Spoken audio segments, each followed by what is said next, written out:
Alright, so after I primed it up, I gave it a look over and I noticed where there were some issues with that body seam right through here where the previous owner had put the two halves together.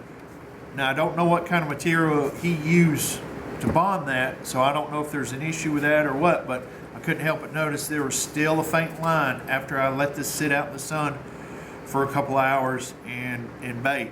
So I went back,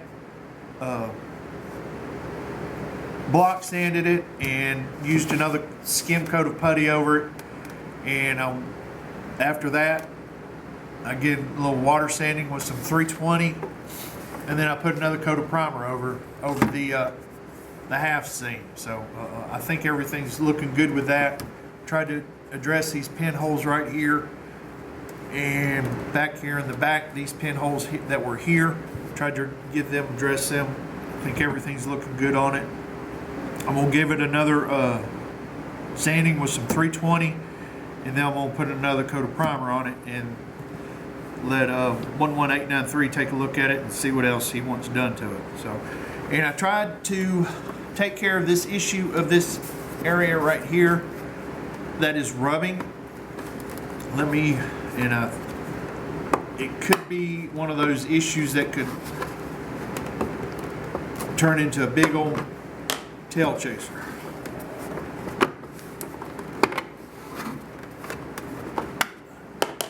What is rubbing in there? It's not necessarily this rubbing in there. It's the primer buildup. It's a real tight fit, and I'm afraid if I cut any more out of this this curve right in here, so it won't rub, I'm afraid I'm gonna make that too thin, which could later on down the road cause problems for 11893, and it could split. So I'm gonna just sand it down again with some water sanding, get some of that material off, and just you just have to either realign the holes or just live with it. So I don't want to make a big old issue out of it just yet. I don't think, and it's not that bad. It's like I said, it's mostly just because there's primer buildup is why it's rubbing, and it's rubbing just a little bit right there. So I'm gonna take a little bit of it out right there, because let's see if you can see. It just barely rubs right there, and I'm just gonna sand that down some and get that. Then we'll put another coat of primer all over the helmet. All right, and like I said, I'm going to use 320. I'm going to use this 320 foam block. I'm going to dry sand it first so I can get a good point of reference, and then I'm going to go over this with some water sanding of 320, and then I'm going to put a coat of primer. And for primer, I'm going to use this white can of Krylon. So on to the next step.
Alright, well, I have got this helmet sanded and primed for the third time, and this time, as you can see, I used a coat of white primer on this helmet.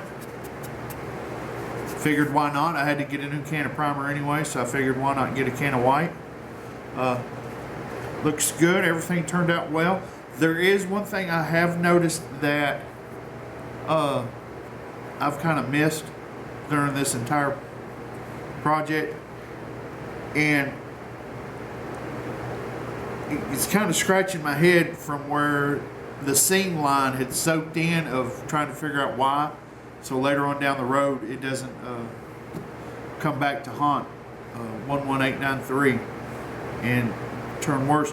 So just before I primed it up this last time, I was looking at the body seam, or I keep saying body seam, that's just simply because I'm from days of being a body man. The seam line, there's 5 gaps in between shims where the previous builder had put, and I don't know if it picks up well on this camera, but the gap, I don't know, there's a gap right there, pretty wide, and I'm afraid that might come back. The helmet still feels strong, it feels rigid, but just as a precautionary, I'm going to go back, I'm going to Dremel some of this down, and in these 5 gaps, I'm going to put some more shims there to help strengthen the inside of this helmet. And I don't know what kind of material the previous builder used, but hopefully that will help strengthen this helmet and keep it from causing issues down the road. But anyway, I just wanted to touch on that before I go further. Everything looks good from this third prime. I don't know if the camera is even picking it up well, but it looks really well. A lot of the pinholes are gone, or should I say filled and addressed. They're still there underneath the primer and the glazing putty. There's a couple little spots like where my finger got into it, but this is just primer. It still needs to be sanded and painted. But there's the cap. Like I said, I hope this camera's picking it up well. And here's the visor. Now I did go ahead and put primer down on the entire visor, just to go ahead and put a nice even coat on there for when it gets painted. But there's the visor. Now the shim, there's only that one big shim right there for this visor, so I'm not worried about it like I am the cap. I kind of thought about that, but then I noticed how big of a shim the previous builder used on it. But there's the visor. And let's put this together real quick. All right, there's the helmet put together. I'm gonna kind of turn this a little slow for you while I'm talking, and that way you can look at it, check it out. Hopefully everything shows up well on the camera. I'm not sure.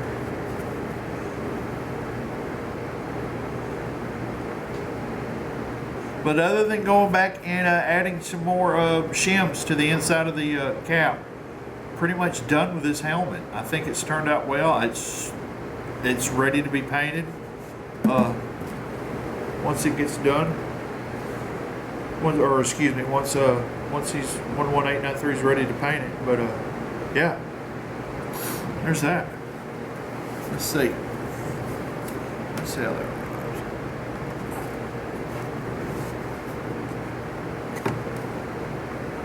I still got a little bit of a rub right there I need to take care of. So still always something to do, but it's and it is rubbing right in there. I'm gonna do something about that because it's just gonna bother me. But anyway, that's where we're at with the project. Thanks for checking things out.